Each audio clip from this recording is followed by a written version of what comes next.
ਦੀਆਂ ਸੱਚੀਆਂ ਮਹਿਫਲਾਂ ਖੁੱਲ ਗਈਆਂ ਦਿਲ ਦੀਆਂ ਬਾਰੀਆਂ ਅੱਜ ਸੁਣ ਲੋ ਚੁੱਕਦਾ ਤਾਜ਼ੀਆਂ ਆਓ ਵੇਖੋ ਕਲਾਬਾਜ਼ੀਆਂ। अस्सलाम वालेकुम नाज़रीन, मैं हूं अतहर नकवी और आप देख रहे हैं प्रोग्राम कलाबाजियाँ। हमारा ये प्रोग्राम गुजरांवाला से ऑन एयर हो रहा है।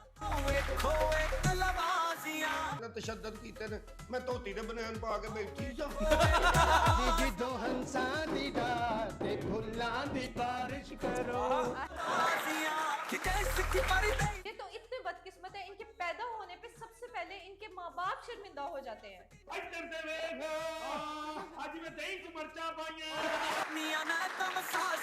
ਮੈਨੂੰ ਕਹਿੰਦਾ ਪੀੜੀ ਤੇ ਬਿਠਾ ਦੇ ਮੰਜੀਆਂ ਧੋਣ ਵਾਲੀਆਂ।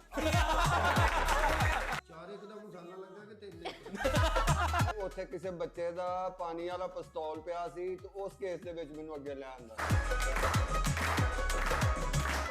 ਪਾਣੀ ਵਗਦਾ ਏ ਨਹਿਰਾਂ ਦਾ ਪਾਣੀ ਵਗਦਾ ਏ ਨਹਿਰਾਂ ਦਾ ਫਿਰਸਾਂ ਅਸਾਂ ਲਾਈਆਂ ਕੰਮ ਬਣ ਗਿਆ ਗੈਰਾਂ ਦਾ।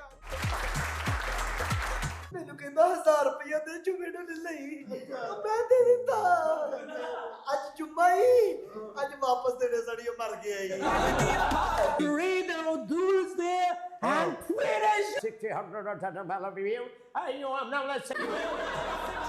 हाय दर्द मेरे हाथ गोडे नु है हाय ਉਹਨੇ ਦੂਜੇ ਦੀ ਚੱਪਲੀ ਬਦਲ ਦਿੱਤੀ ਆ। ਉਹਨਾਂ ਨੂੰ ਕਵਾਂਗੇ ਲਾਹੌਰ ਲੈ ਜਾਓ। साहब, आपकी क्या क्वालिफिकेशन है? कोई आला तालीम हासिल की है आपने डॉक्टरी के लिए? ਬੀਬੀ ਐਸ ਇੱਕ ਚਾਹ ਮੰਗਾ ਦਿਓ ਉਹ ਮੈਂ ਤੇਰਾ ਨੌਕਰ ਆ। ਹਾਂ ਟੁੱਟੀ ਇਹ ਬਾਤ ਇਹ ਬੱਚਾ ਜੇ ਮੇਰੇ ਸਾਥ ਸੁਧਰਦਾ ਹੈ ਨਾ ਤੈਨੂੰ ਤੁਸੀਂ ਰੱਖਿਓ ਅਸੀਂ ਚਲੇ ਜਾਂਦੇ ਹਾਂ। शराब भी पींदे हो? ਨਿੰਬੋ ਫੜ ਲਿਆ। याद रखना शेर जमान, ये जो वर्दी है ये हमारे अदारे की शान है।